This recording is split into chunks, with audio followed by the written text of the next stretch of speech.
Hello and welcome to Brandon Smith Rugby, and that is right. England have beaten France 23 points to 20 down at Twickenham, and what a game this was for the neutral.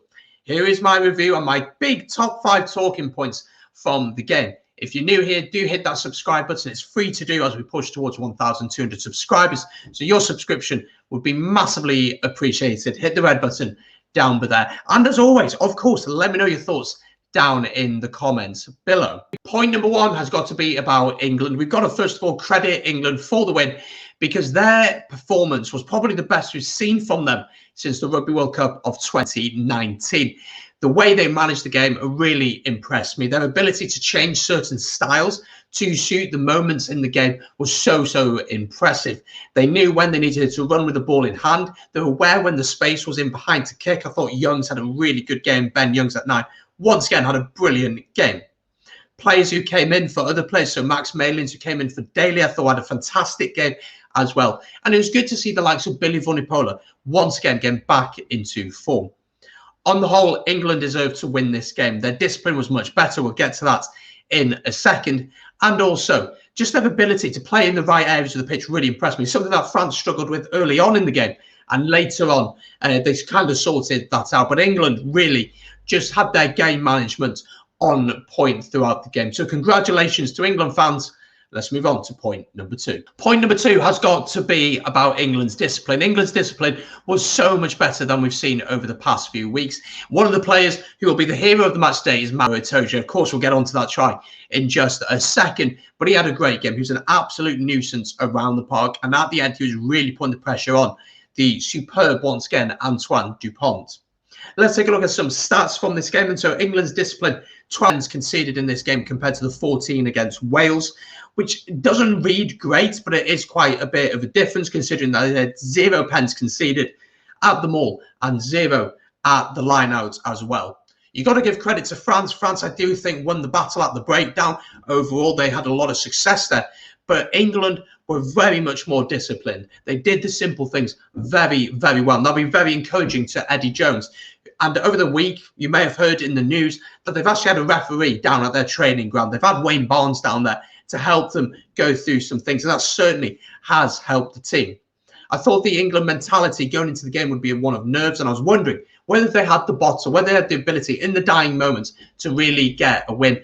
And they showed that today. And I think their discipline was a massive part of that. So point number 3 has got to be about Maro Itoje's try. Now, was it a try?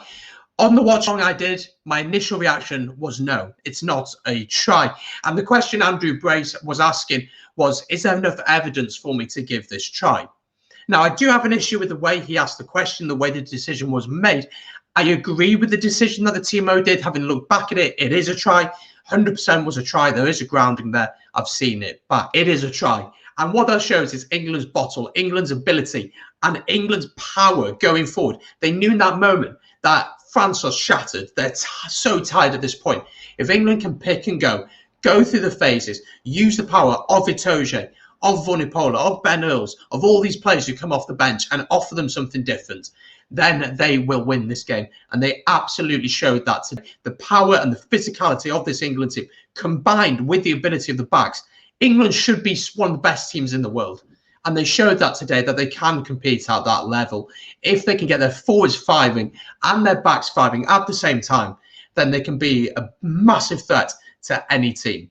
So on the Itoje try, it's 100% a try. I have no doubt, having looked back at it. My initial reaction, as I said, was no try.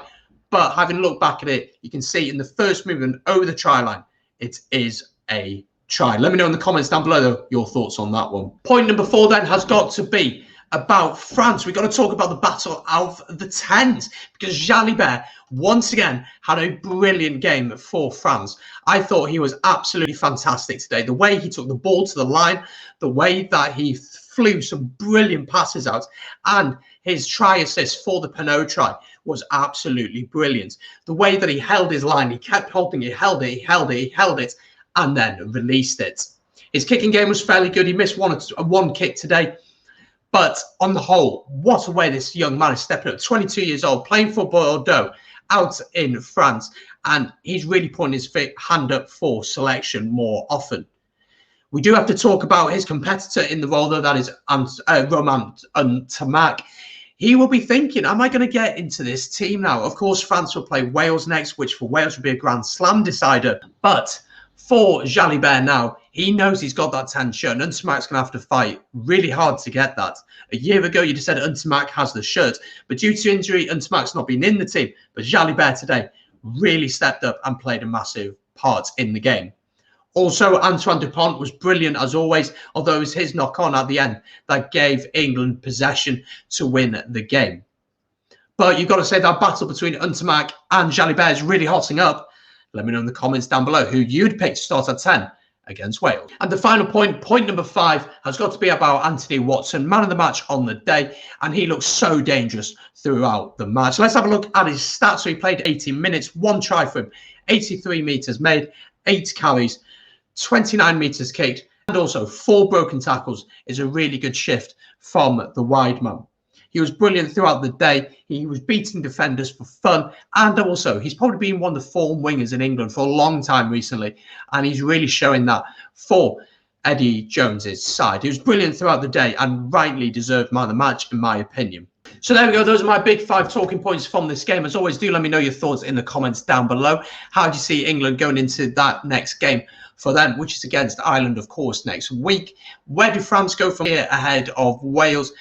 Wales, of course, will be going for the Grand Slam. And what do you make of this performance? As always, if you've enjoyed, do hit that subscribe button. It's free to do. It'd be great to have you join this wonderful rugby community. Anyway, thank you so much for watching, guys. Take it easy and peace.